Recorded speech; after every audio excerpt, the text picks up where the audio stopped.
Today we are making oven-baked fresh asparagus. We first preheat the oven to 425 and spray our foiled cookie sheet evenly. We now take our pre-rinsed asparagus and slice the dead ends off.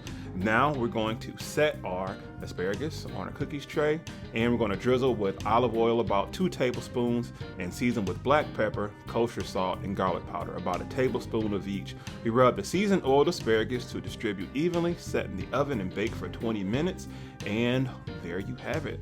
We have our oven baked fresh asparagus. We're going to serve immediately or store in your fridge to eat later.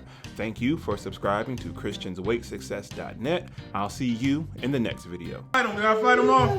Up and Download my shelter-in-place workout ebook, Body Weight Exercises. It's a free ebook and the link will be in the description box.